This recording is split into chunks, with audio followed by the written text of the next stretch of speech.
What if one of the most powerful military assets in the world could be weakened not by a missile strike, not by a bomber fleet, but by a handful of inexpensive drones?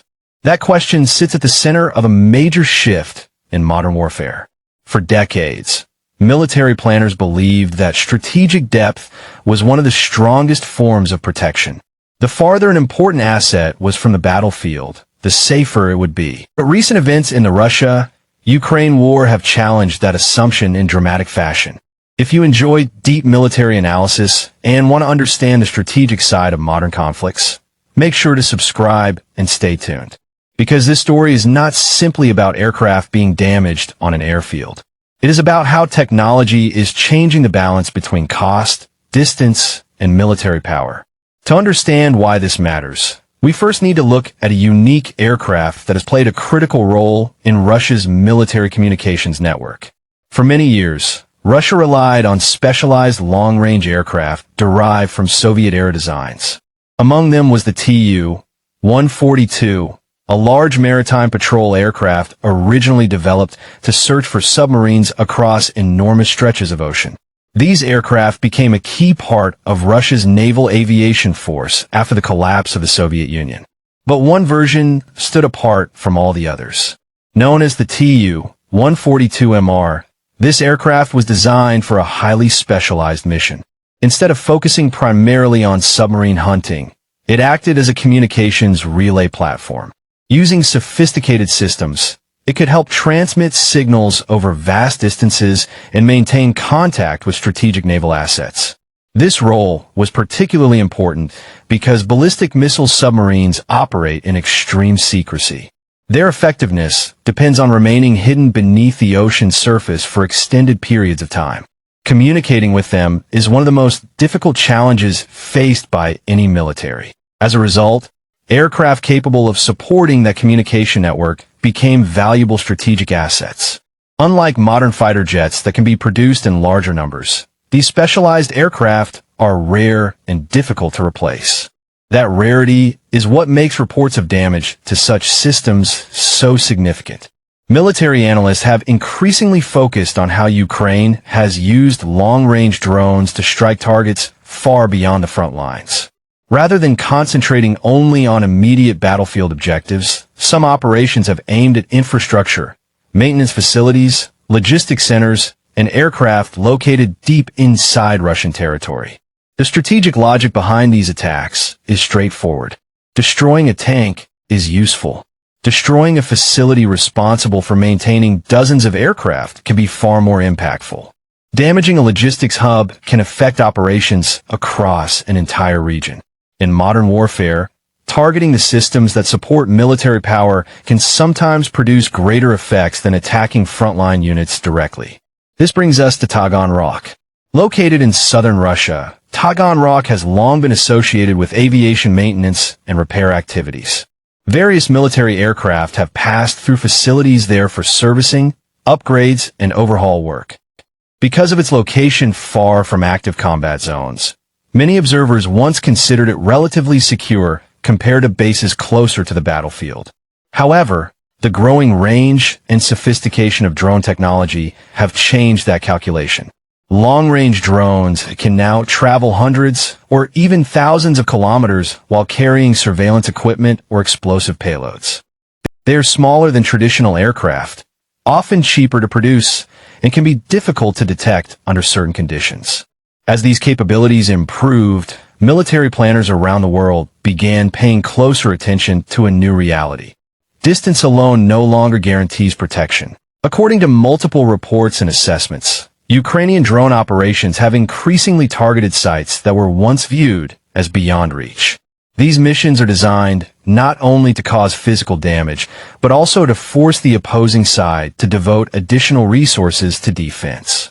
Every radar system, air defense battery, and security measure used to protect distant facilities is a resource that cannot be used somewhere else. That creates a strategic dilemma. Keep important assets near the front, and they may be vulnerable to attack. Move them deeper into the country, and they may still be vulnerable while becoming more expensive and difficult to operate. This challenge extends beyond a single aircraft type.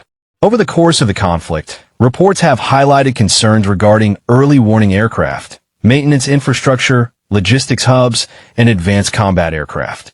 Each successful strike places additional pressure on systems that are already operating under wartime conditions. The broader lesson is becoming increasingly clear. Modern military strength is not measured solely by the number of tanks, aircraft, or ships a nation possesses. It is also determined by how effectively those assets can be maintained, protected, supplied, and integrated into a larger command structure. When critical nodes within that structure are disrupted, the effects can spread far beyond the immediate area of the attack. This is one reason military analysts often describe drone warfare as more than just a tactical innovation. Drones are changing how countries think about defense itself. In previous decades, launching a deep strike often required expensive aircraft, highly trained pilots, complex planning, and significant risk. Today, relatively inexpensive systems can sometimes achieve strategic effects that once required major military operations. That does not mean drones are replacing traditional military power. Tanks, aircraft, ships, and missile systems remain important, but drones are forcing militaries to adapt in ways few anticipated.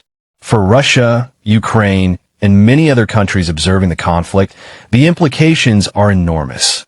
Military planners around the world are studying these events carefully. They are asking difficult questions about base security, aircraft survivability, logistics protection, and the future of strategic deterrence. The answers to those questions may influence military doctrine for years to come. Perhaps the most important takeaway is this: modern warfare increasingly rewards precision over mass. Success is not always determined by who possesses the largest military force.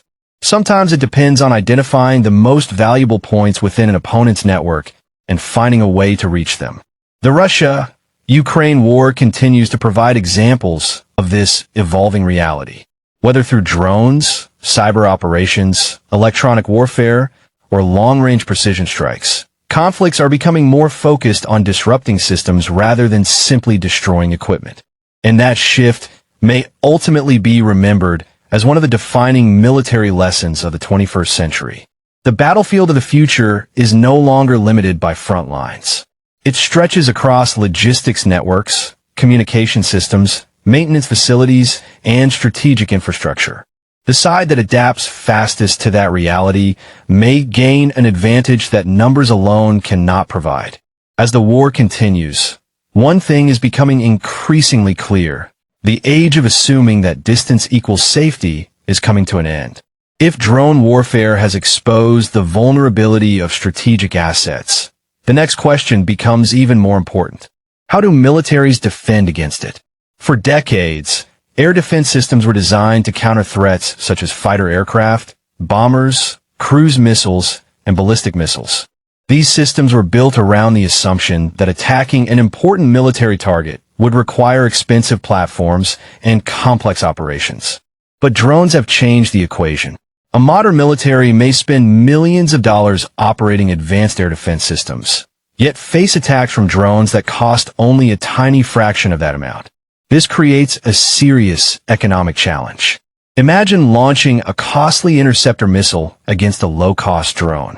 Even if the drone is destroyed, the defender may still lose the cost exchange battle. This is why military planners around the world are searching for new solutions. One approach involves layered defense.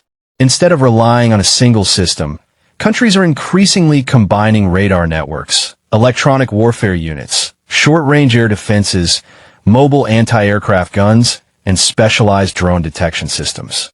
The goal is simple: identify threats early and neutralize them using the cheapest effective method available. Electronic warfare has become especially important. Many drones depend on satellite navigation, radio communication, or data links. By disrupting those signals, defenders can sometimes render drones ineffective without firing a single shot. However, drone technology is evolving rapidly. Manufacturers are developing systems with greater autonomy, improved navigation capabilities, and enhanced resistance to jamming. As a result, the competition between offensive and defensive technologies is becoming increasingly intense. In many ways, modern warfare is beginning to resemble an arms race between adaptation and counter-adaptation. Every successful drone attack encourages defenders to improve security. Every improvement in defense motivates attackers to develop new methods of penetration. This cycle is accelerating faster than many experts predicted. The implications extend far beyond the Russia-Ukraine war. Military observers in Europe, Asia, the Middle East, and North America are closely studying these developments. They understand that the lessons learned today may shape future conflicts around the world.